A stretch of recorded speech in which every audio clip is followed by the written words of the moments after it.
Suspense.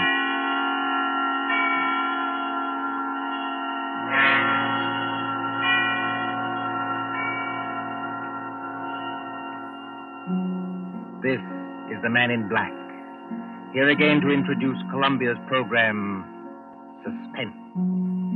Our stars this evening are three. The order of their appearance, they are Walter Hampton, one of the theater's proudest names for two generations, and Susan Hayward and Lee Bowman, two of Hollywood's brightest younger stars. The story called The Dead Sleep Lightly by John Dixon Carr is tonight's tale of suspense. If you've been with us on these Tuesday nights, you will know that suspense is compounded of mystery and suspicion and dangerous adventure. In this series are tales calculated to intrigue you, to stir your nerves, to offer you a precarious situation, and then withhold the solution until the last possible moment.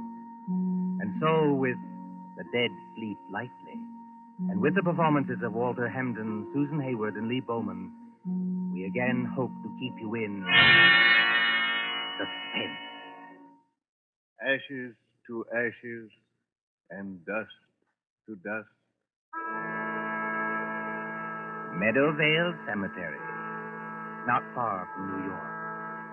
Meadowvale Cemetery, on a dim gray morning in early April, when rain forms a mist across leafless trees and white gravestones. You see, over there, the group of silk-hatted gentlemen, each with his protecting umbrella, gathered around an open grave. You see the clay soil freshly dug. You can hear perhaps the creaking of support as the coffin is lowered into its everlasting house, and the droning voice of the clergyman. I am the resurrection and the life, saith the Lord. He that believeth on me, though he were dead, yet shall he live. Live? Quiet, Mr. Templeton, please. What's wrong with old Templeton? Please, sir, remember where you are. She's not alive, I tell you. She's not alive.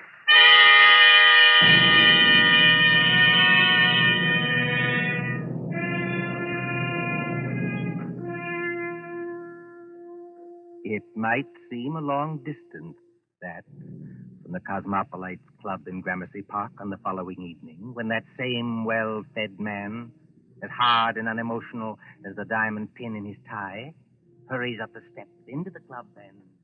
What? Yes, Mr. Templeton? Tell me, Mr. Wilmot in the club, do you know? Yes, sir. Don't you see him? See him? Where? In the lounge over there, sir. Sitting by the fire. Yes, of course.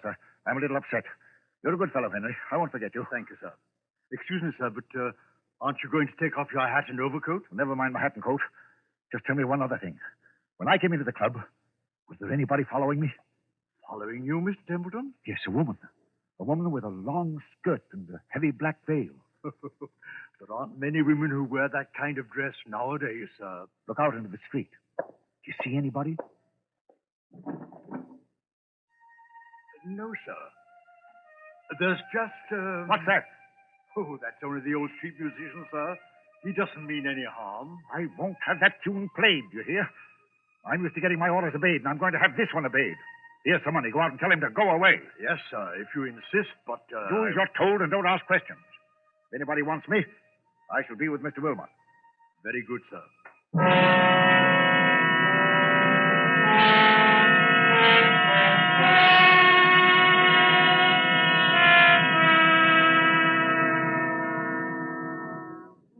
Good evening, Wilmot. Mind if I sit down for a minute? Oh, not at all. Pull up a chair. Want some coffee? No, thanks. I'll get down to brass tacks right away. Yes, you always do. I've noticed that. Well, I'm a pretty self-sufficient kind of a fellow, Wilmot. I made a name for myself, even if I do say it myself. But, well, the fact is, I need advice. A successful publisher asking advice from one of his own authors. That's something new, isn't it? Now, look here, Wilmot, I'm serious. All right. I take it back. What's on your mind? Well, you've studied what we'll call the supernatural, haven't you? I've lectured and written books about it, yes. And did you ever meet a ghost? No, I can't say I ever did. Have you? It might only be my own imagination. Yes, that's what scares me. You get on in years, and your arteries harden, and you don't take enough exercise, and you think something ought to be done about your waistline, but you never bother. You see, Wilmot, I went to a funeral yesterday. You did? Whose funeral was it? The person who died has nothing to do with this. It was old Simpson of Harley and Sons. We thought it was only decent to make up a party and go to the funeral. And I took my secretary along, a girl named Molly Carroll. I'm leaving for Washington tomorrow. Besides, I'm moving house. So there was a lot of work to do. What I couldn't stand was that infernal cemetery in the rain. We must have gone in by the wrong gate, because we were in a neglected, desolate part of the cemetery where the rank grass grew over the graves.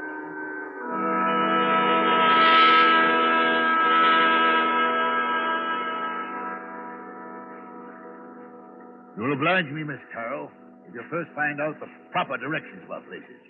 We've come in the wrong gate to the cemetery. Well, I'm sorry, Mr. Templeton. I thought What you thought doesn't matter now. This is the wrong part of the cemetery.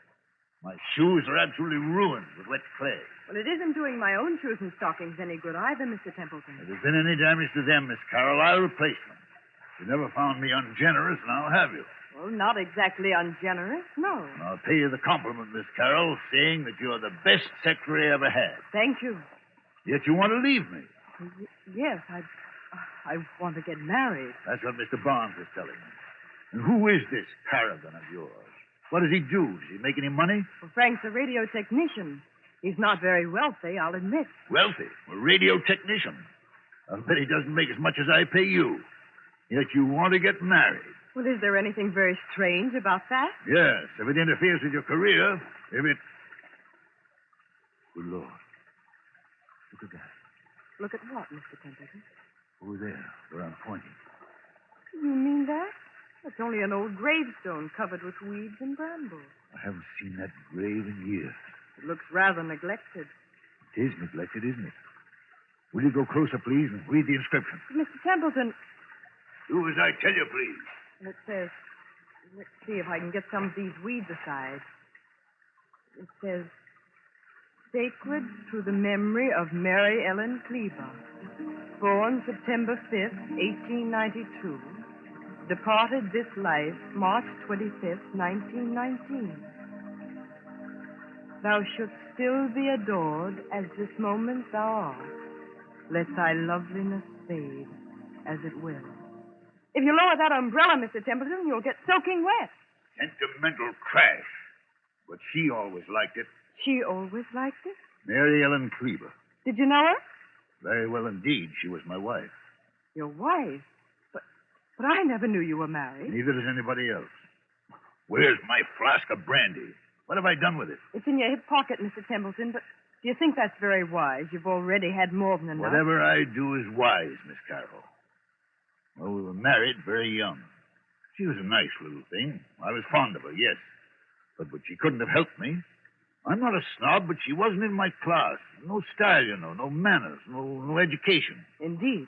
Could I have introduced her to the friends I was making? No. Wouldn't have been kind to her. She didn't even want to go to the places where I was invited. She'd sit at home and say, what was it like? Did you have a nice time? What was Mrs. So-and-so wearing? And she loved me. I'll put that to her credit. But You left her? I thought it was the kindest thing to do, yes. She went away. Then I heard she'd had... Had what? Nothing. Doesn't matter. Well, there was a war on. I attended the peace conference in Europe. Never even knew she was dead until I heard some friends had buried her. I always promised to call her up. She said she'd come back to me if I did. You couldn't call her up now, Mr. Templeton, even if you wanted to. No, I suppose not. But I was fond of her. I wish there was something I could do. Well, you could have her grave cared for. Have some flowers put on it. That's it. That's an idea. She'd have liked that. Can you take care of that for me? I'll look after it tomorrow morning, Mr. Templeton. But how will they ever be able to locate the grave? There must be thousands in this cemetery. Oh, each grave has a number, you know, cut into the stone so you can identify it. This is number 1212. 1212. Sounds like a telephone number, doesn't it? Yes, doesn't it? Meadowvale 1212. Poor girl. I was fond of her. Please, Mr. Templeton, come along and please, no more brandy. You've got a funeral to attend. And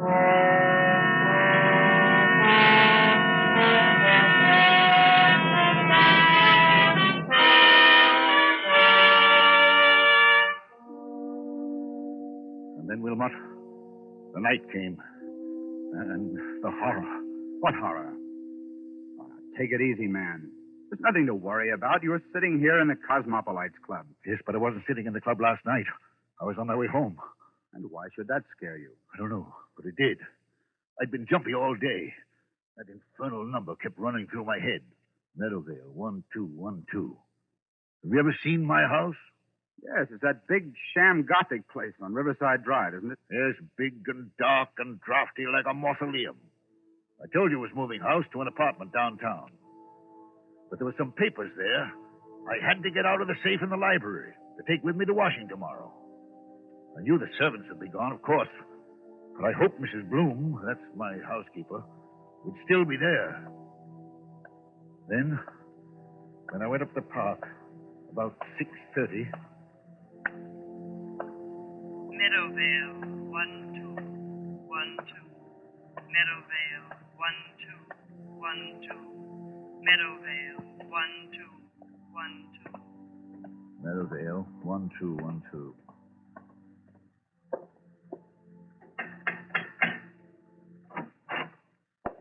Mr. Templeton, this is a surprise. Sorry to trouble you, Mrs. Bloom. I seem to have mislaid my key. The other could have sworn I had it on the key ring this morning. It's no trouble, Mr. Templeton. Only, I hope you're not planning to spend the night here. No, I'm going to a hotel. Why do you ask? Because they've disconnected everything except the electricity and taken away most of the furniture. I haven't touched anything in the library. No, sir. I told them you said to leave that. But it does seem a pity in a way. What seems a pity? To break up a lovely home like this after all these years. Home? This big, ugly picture gallery? It's been a home to me, sir. Well, I've treated you generously, haven't I? Yes, sir. I'm sorry. I've got several hours' work to do, Mrs. Bloom. A whole safe full of papers to sort over. I'm going to the library and... What's that you're hiding behind your back? I'm not hiding anything, sir. All the same, what is it? It's only a music box, sir. I found it in the attic when the moving men were here. If I hadn't known there were, well, no ladies in your life, I'd have said it belonged to one of them. I love to hear them, sir. May I? Mrs. Bloom. Yes, sir. If you don't want me to smash that music box, turn it off. Yes, sir, I'm sure I never... I'm going to the library. If you can find any sandwiches and coffee, bring them. Yes, sir. Excuse me.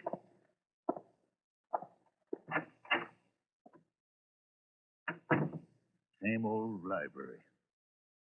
Same old claw-footed desk. There's the Venetian mirror she bought for you. Look at yourself in the mirror, Templeton. Admit you can't face it. Admit you can't work here tonight. Admit you've got to have lights and music and... That's it. Go out for dinner. Telephone Wilmot. But they've left the phone. Oh, yes. Good. Here it is. Hello. Yes, sir. Number, please. Number, please. I want, Meadowvale 1212. Meadowvale 1212. Wait, what the devil's name am I saying? Change that. I want... Hello, my darling. I knew you'd call me when you needed me. Who's that speaking? Who are you? It's Mary Ellen, dear. Don't you recognize my voice? You're not Mary Ellen. This is a trick. Mary Ellen is dead. Yes, dear. But the dead sleep lightly, and they can be lonely, too. And now that you do need me... I don't need you. I don't need anybody. I'm coming back to join you, dear. It's not easy, but I'll be there by the time the clock strikes 7. I'll wear a veil because I don't look very pretty. I won't have this. I won't listen to you. I won't. Goodbye, my dear. Remember, when the clock strikes 7... Mrs. Bloom. Mr. Templeton, what on earth is the matter? Who's been playing tricks on me? Tricks, sir. I don't understand. Who spoke to me on this phone? But, sir, nobody could have spoken to you on that phone. Nobody could have. What are you talking about? That phone's disconnected, sir. Disconnected? Yes, sir. The man came here this afternoon and took that little metal box off the wall and rolled all the wires up and put everything on the desk there. Said he'd be back tomorrow to take it away. Mrs. Bloom, that's impossible. Look for yourself, sir. You're standing in the middle of the room holding that phone, and the wires don't lead anywhere. That's true. So you couldn't very well have talked to anybody on the phone that wasn't connected? Now, could you? I tell you, I got the operator. I heard it ring. I talked to someone else. Oh? And what did that person say? She said she'd be here to visit me when...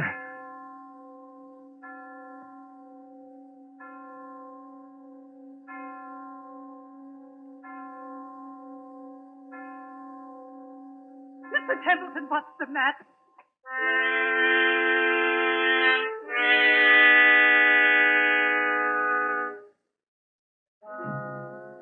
And so, Wilmot, that's what happened last night. The phone was disconnected. It was Mary Ellen's voice. There's no doubt about that. Am I out of my mind or what? Before I say anything about that, my friend, Well, let's hear the end of your story. What did happen when the clock struck 7? I don't know. You don't know. No, I lost my head. Ran out of that house as though the devil were after me. Maybe he was. And since then? I spent the night at the hotel. Today, I've walked past that house 50 times, 100 times, trying to muster up enough nerve to go in. I couldn't do it, but I've got to go in there. Why? It's those papers I've got to take to Washington. Send somebody else to get them. I can't do that, Wilmot. It's confidential information for the government. I've thought of everything. I've even bought a revolver, see? For the love of heaven, man, put that gun away. Do you want the other club members to think you have gone insane? Then I thought of you. You know all the tricks of fake spiritualists. You've written about it and lectured about it. Which reminds me, by the way, that I'm lecturing before the Acropolis Club in about 20 minutes. You've got to break that engagement, Wilmot. Why? Because you're going with me to my house tonight, now. Oh, that's impossible, old man. Now sit quietly and listen to me. I'll go with you willingly, tomorrow morning. That's too late. I'm taking an early plane to Washington. Well, then wait until I can get away from the lecture. Say, around midnight. I'll tell you what I'll do. I'll take a taxi and join you as soon as I can. That won't do. I've got to know the answer now. You understand? Aren't you being a little unreasonable about this? Unreasonable or not, I usually get my own way, and I mean to have it now. Well, then I'm afraid you'll have to go to the house alone. Besides, you know, Wilmot, you worry me. You sit there puffing at that pipe and looking at me out of those queer eyes of yours like a young Satan. I've often wondered what you were really thinking about. Since you flatter my intelligence so much, I was wondering whether you'd been quite frank with me. Frank with you, how? About your late wife, Mary Ellen Kleber. What about her? Well, after she left you, something happened that, you don't like to talk about.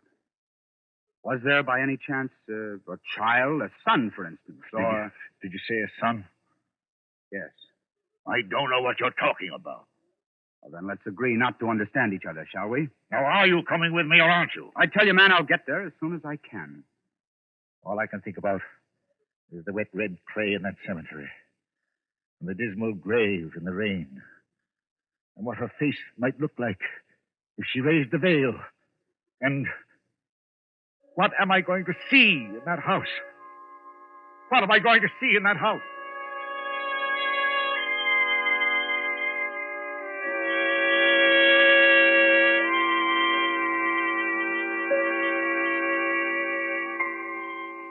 So the clocks chime, the hours dwindle, and the traffic roar of the city sinks to a low growl behind twinkling lights.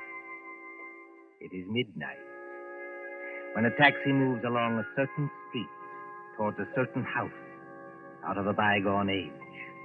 Lightless, black against the stars, surrounded by iron railings and with a path bordered by fir trees leading to the front door. Look, too, with the face of Mr. Patrick Wilmot when that taxi draws near. All right, driver. This is the place. I'll be in wait for you, sir. No, you needn't wait. Keep the change. Thank you, sir. Good night.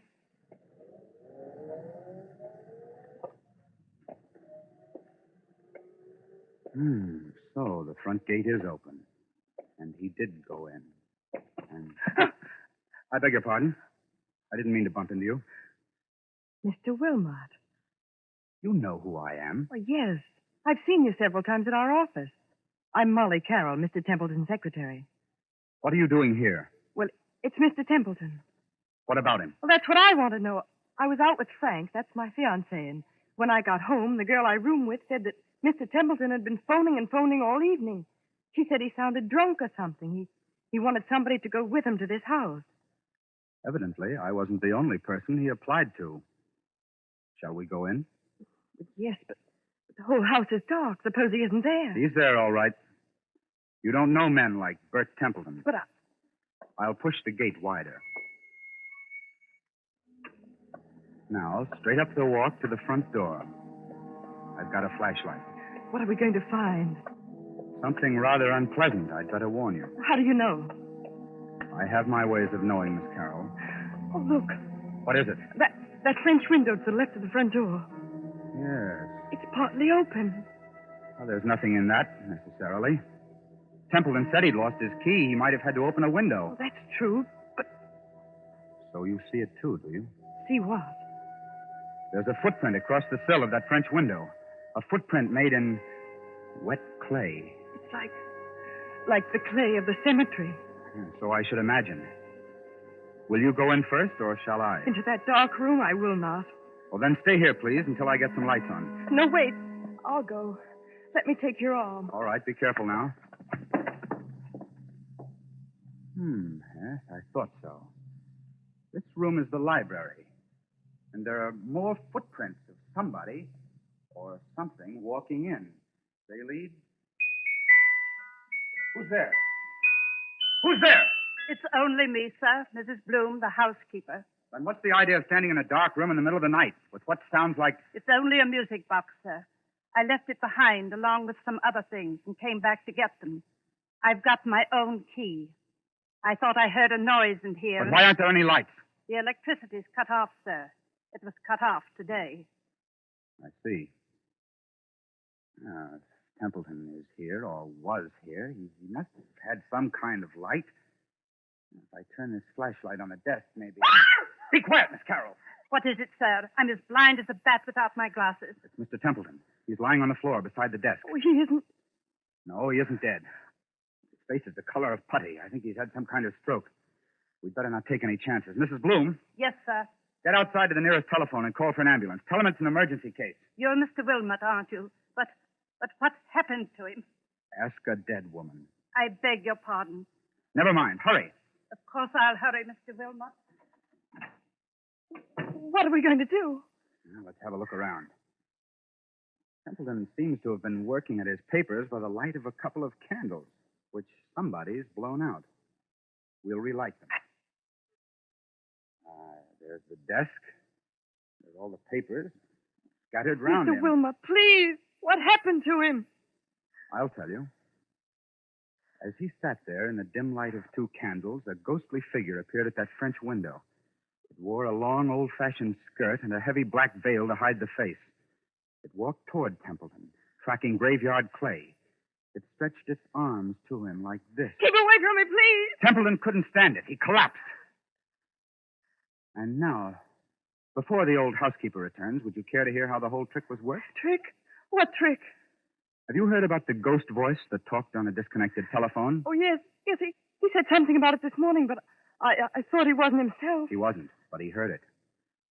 Remember Mrs. Bloom's story about the telephone man? Yes. They don't send a man round to yank the whole apparatus off the wall, put it on the desk, and say he'll be back for it next day. This man from the telephone company was an imposter. The man from the telephone company was an imposter? Exactly. Oh, look, he's moving his hand. He's trying to open his eyes. Isn't there anything we can do for him? No, there's nothing we can do till the doctor arrives. In the meantime, listen to me. All right. What did this imposter do? He took away the real phone and substituted a spirit telephone. You don't know what a spirit telephone is. No, of course not. It's an old device used by fake mediums. You see a telephone without wires standing on a desk, like that one. You pick up the receiver and talk to the dead. Of course, you never really talk into the phone at all. But if you don't talk into the phone, then... Fixed underneath the desk is a tiny microphone with hidden wires leading to another room in the same house. That microphone picks up every word you think you're saying to the phone. Is that clear? I think so. Now, the dummy telephone is really a low-power radio receiving set.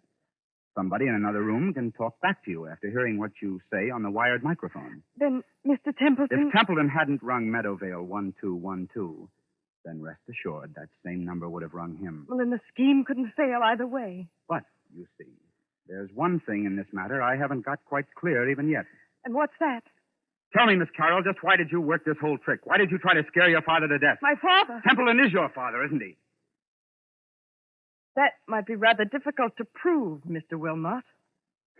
By George, I admire you. Thanks very much. I'm flattered. Expressionless as ever. Eyes as hard and cold and blue and handsome as... Well, make your own comparisons. But I knew you were guilty, of course, when I heard your fiancé was a radio technician. You can leave Frank out of this. Oh, you have scruples. Have I touched you? Nothing can touch me. Not since my mother died. Your fiancé installed the ghost mechanism and took it away today. He probably thought it was only a joke. He did. I swear he did. And the rest of it was plain enough. Who led Templeton to the wrong gate in the cemetery, past that woman's grave? You did. Who was the only one who could have stolen the key to this house off that key ring he took to the office? You were. You needed that key to come and go as you liked and impersonate the two voices on the phone. Is there any need to go on with this? He killed her, you know. You mean Templeton killed your mother? Oh, not with a knife or a bullet or poison. All he did was break her heart. And that's no offense in law. Steady now. Well, I've done what I wanted to do. I've torn his whole rotten life to pieces.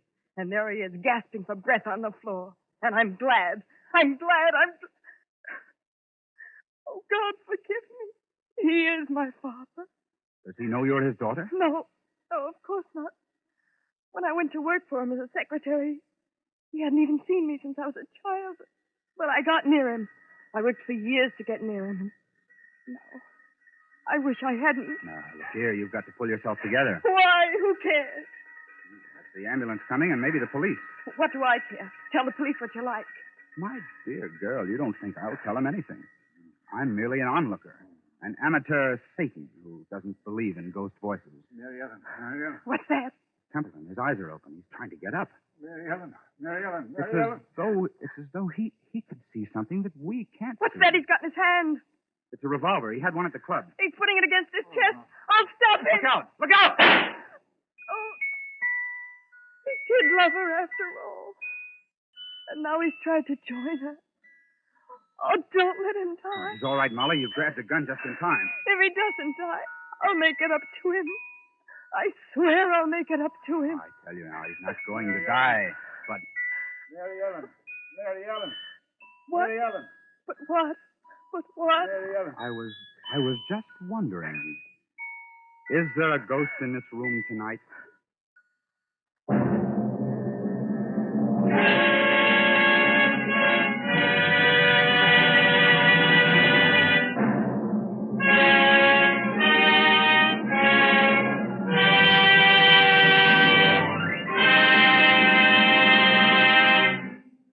And so closes The Dead Sleep Lightly, starring Walter Hampden, Susan Hayward, and Lee Bowman. Tonight's tale of suspense. This is your narrator, the man in black, who conveys to you Columbia's invitation to spend this half hour in suspense with us again next Tuesday. Miss Hayward appeared through the courtesy of Paramount Pictures, and Mr. Bowman appeared through the courtesy of Metro-Goldwyn-Mayer Studios. William Spear, the producer, John Dietz, the director, Bernard Herrmann, the composer-conductor, and John Dixon Carr, the author, collaborated on tonight's Suspense.